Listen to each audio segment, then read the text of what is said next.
যে মনোজিৎ মিশ্রা, যাকে এই মুহূর্তে পুরো ভারতবর্ষ কেন এটা ইন্টারন্যাশনাল চলে গেছে, একজন ভিলেন করে দেওয়া হয়েছে, যে ছেলেটি নির্দোষ ছেলে। এটা আপনি বলছেন ধর্ষিতা হয়েছে, প্রমাণ তো হয়নি এখনো ধর্ষিতা হয়েছে। করছে, প্রমাণ হয়েছে কি? প্রমাণ তো হয়নি। একই প্রশ্ন তো ভিকটিমকেও করা যায়, যে অত রাতে ভিকটিম ওখানে কি করছিলেন। যে প্রশ্নটা আমায় করলেন, এই প্রশ্নটা তো ওদেরও করা যায়। আমরা বলছি অ্যাকিউজডের মোবাইল থেকে কোনো ভিডিও পাওয়া যায়নি, আপনারা বলছেন পাওয়া গেছে, আমরা বলছি পাওয়া যায়নি। কেস রেকর্ডও এরকম কিছু আমরা পাইনি, আমরা তো রেকর্ডের বাইরে গিয়ে কথা বলতে পারবো না। আমরা মনে করছি এই কারণে ফাঁসানো হয়েছে, কারণ এই ঘটনাটা আদৌ ঠিক নয়, সত্যি নয়। কারণ আমাদের একজন অ্যাডভোকেট গিয়ে মনোজিতের সাথে কথা বলে, যাতে পরবর্তীকালে এটা বলতে না পারে যে আমরা ঠিক মতন তদন্ত করার সুযোগ পাইনি বলে এই মামলাটাতে অভিযুক্ত বেল পেয়ে গেছে। এই জন্য এই কারণে আমরা চেয়েছি যে প্রসিকিউশন 14 দিনই টাইম পাক এবং তারপর প্রসিকিউশন সত্যি জিনিসটাকে তুলে আনুক, তাহলে সবাই জানতে পারবেন যে মনোজিৎ মিশ্রা, যাকে এই মুহূর্তে পুরো ভারতবর্ষ কেন এটা ইন্টারন্যাশনাল চলে গেছে, একজন ভিলেন করে দেওয়া হয়েছে, যে ছেলেটি নির্দোষ ছেলে। আজকে মনোজিতের হয়ে আমরা আদালতে অ্যাপিয়ার করি। আমরা কোনো বেল পিটিশন ওখানে করিনি, আমরা দুটো পিটিশন করেছি। একটা হচ্ছে পিও ভিজিট করা, যেখানে আমাদের 3 জন অ্যাডভোকেটের নাম দেওয়া আছে, তারা পিও ভিজিট করতে চায় প্রেজেন্স অফ পুলিশ, থানার পুলিশের সঙ্গে গিয়ে। আরেকটা পিটিশন করা হয়েছে, যখন মনোজিৎকে ইন্টারোগেশন করা হবে তখন 2 জন লয়ার থাকবে, ওদের প্রেজেন্সেই ইন্টারোগেশন যাতে করা হয়। দুটো পিটিশন করা হয়েছে, এখনো অর্ডার হয়নি। এই যে আপনারা যে কথাগুলো বলছেন যে ওখানে যে জায়গাটা ভিজিট করতে যাচ্ছেন, এর মূল কারণ কি? আপনারা সেখানটায় কেন ভিজিট করতে? আমরা যদি ওখান থেকে কিছু পাই, আপনারা কি মনে করছেন? আমরা এই মুহূর্তে সেটা বলতে চাইছি না, একটা ইন্ডিয়ার কাছেও বলতে চাইছি না। কথা বলা হচ্ছে যে ভিডিও পাওয়া গেছে মানে অ্যাকিউজডের মোবাইল থেকে, এই বিষয়ে আপনারা কি বলছেন? আমরা বলছি অ্যাকিউজডের মোবাইল থেকে কোনো ভিডিও পাওয়া যায়নি, আপনারা বলছেন পাওয়া গেছে, আমরা বলছি পাওয়া যায়নি। কেস রেকর্ডও এরকম কিছু আমরা পাইনি, আমরা তো রেকর্ডের বাইরে গিয়ে কথা বলতে পারবো না। কোন গ্রাউন্ডে বলছেন যে মনোজিৎ মিশ্র? দেখুন, আমরা আমাদের কাজ তো ডিফেন্স করা, এই মুহূর্তে আমরা ডিফেন্স করছি, যখন 4-6 মারবো আপনাদেরকে ডেকে নিয়ে মারবো। আচ্ছা, সরকারি আইনজীবীর তরফ থেকে জানানো হয়েছে যে ইনহেলার আনা হয়েছিল, সেটা তাকে সুস্থ করে ছেড়ে দেওয়া নয়, সুস্থ করে ফের নির্যাতন। এটা সরকারি আইনজীবী বলতে পারবেন, আমি একটু আগেই বলেছি ওটা কেন আনা হয়েছে। আপনার সঙ্গে আমি কথা বলছি, আমি যদি অসুস্থ হই আপনি আমাকে বাঁচানোর চেষ্টা করবেন, এইটাই তার কারণ, আর কোনো কারণ নয়। এবং মনোজিৎ মিশ্র অনেককে হেল্প করেছেন, অনেককে বাঁচিয়েছেন যারা বিপদে পড়েছেন। এখানে অনেক জুনিয়র লয়ার আছে যারা প্র্যাকটিস করছে, আপনারা গিয়ে কথা বলতে পারেন। মনোজিৎ মিশ্র কিন্তু অ্যাজ এ গুড গাই। আদালতে আপনাদের বিরুদ্ধে যারা ছিলেন, যারা মানে ভিকটিমের হয়েছিলেন, তারা কি জানালেন? তারা ভিকটিমের হয়ে জানালেন এই বেল অবজেকশন, আমরা যেমন বেল প্রেয়ার করিনি, আরো 2 জন আসামির তো 3 জন আসামির তো বেল প্রেয়ার হয়েছে, তাদের বেলটা অবজেকশন জানালেন, আমাদের পিটিশন দুটোর অবজেকশন জানালেন। আপনারা কি মনে করছেন আপনাদের যারা মক্কেল রয়েছে তাদেরকে ফাঁসানো হয়েছে? আমরা তাই মনে করছি। কেন সে মনে করার কারণ? আমরা মনে করছি এই কারণে ফাঁসানো হয়েছে, কারণ এই ঘটনাটা আদৌ ঠিক নয়, সত্যি নয়। কারণ আমাদের একজন অ্যাডভোকেট গিয়ে মনোজিতের সাথে কথা বলেছে এবং ডিটেলস কথা বলেছে, যেটা আমরা এখন ডিসক্লোজ করবো না, এটা আমাদের ডিফেন্স, আমরা ডিসক্লোজ করবো না।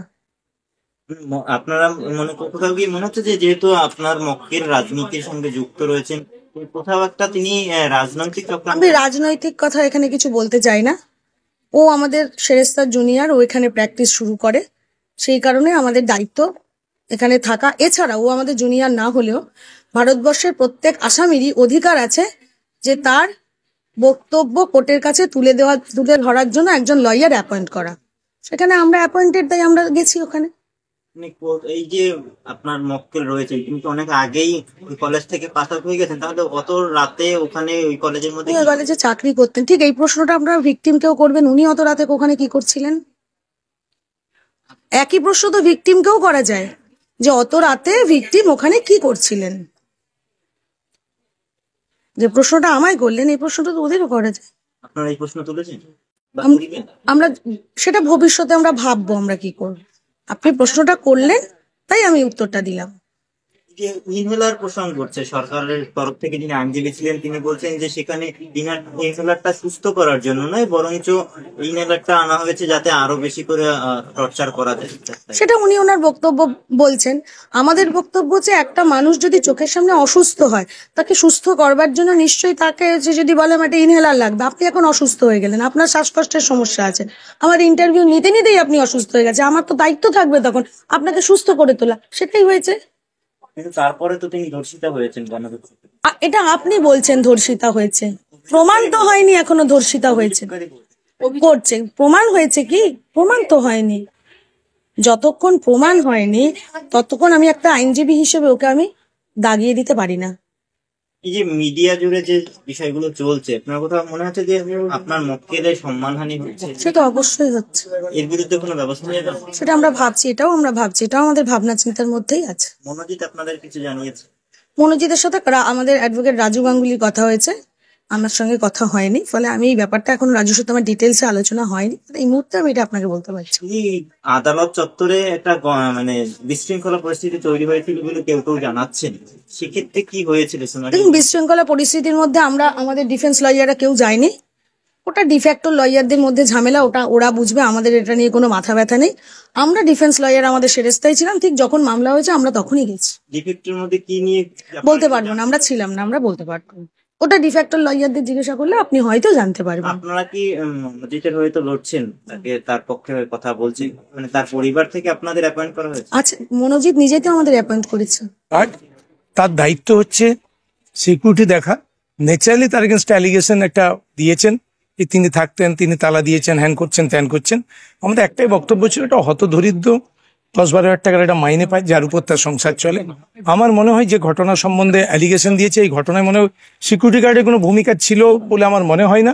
বা আমরাও কোর্টকে বলেছি যে তদন্ত হোক, তদন্ত হয়ে যদি কিছু পাওয়া যায় সেটাতে আমার ক্লায়েন্ট সর্বতভাবে তাকে সাহায্য করতে প্রস্তুত আছে। বাকি অন্য আসামিরাও ছিল, আরো বাকি 3 জনের বিভিন্ন লয়ার তারা বলেছিল, তাদের সাবমিশন নিশ্চয়ই আপনারা দেখেছেন। এই বক্তব্য, তবে প্রত্যেকেই আমরা চাইবো আইনজীবী হিসাবে সত্য আসুক, তার আগে এমন যেন ভাবে না ব্যাখ্যা করা হয় যে প্রকৃত আসামি তাকে করা হয়েছে। কারণ আমি বারবার বলবো যে সিকিউরিটি একটা সাক্ষ্য যদি হতো তাহলে মনে হয় মামলাটা খুব ভালোভাবেই এগোতো। যদি তাকে অ্যাকিউজড না করে তাকে কোনো উইটনেস হিসাবে খাড়া করতো, সেক্ষেত্রে মনে হয় মামলাটা ভালোভাবেই তোলা যেত। পুলিশের প্রেয়ার কে ছিল দাদা? হ্যাঁ, পুলিশের প্রেয়ার পুলিশ কাস্টডি চেয়েছিল। কতদিন? আমি সিকিউরিটির সম্বন্ধে বলতে পারি, সিকিউরিটি গার্ডের বাইরে আমার পক্ষে সিকিউরিটি গার্ডের পক্ষে বলা সম্ভব নয়। না, আমাদের কাজ তো ডিফেন্স করা, এই মুহূর্তে আমরা ডিফেন্স করছি। যখন 4-6 মারবো আপনাদেরকে ডেকে নিয়ে মারবো। আচ্ছা, সরকারি আইনজীবীর তরফ থেকে জানানো হয়েছে যে ইনহেলার আনা হয়েছিল সেটা তাকে সুস্থ করে ছেড়ে দেওয়া নয়, সুস্থ করে ফের নির্যাতন। এটা সরকারি আইনজীবী বলতে পারবেন। আমি একটু আগেই বলেছি ওটা কেন আনা হয়েছে। আপনার সঙ্গে আমি কথা বলছি, আমি যদি অসুস্থ হই আপনি আমাকে বাঁচানোর চেষ্টা করবেন, এইটাই তার কারণ, আর কোনো কারণ নয়। এবং মনোজিৎ মিশ্র অনেককে হেল্প করেছেন, অনেককে বাঁচিয়েছেন যারা বিপদে পড়েছেন। এখানে অনেক জুনিয়র লয়ার আছে যারা প্র্যাকটিস করছে, আপনারা গিয়ে কথা বলতে পারেন। মনোজিৎ মিশ্র কিন্তু অ্যাজ এ গুড গাই।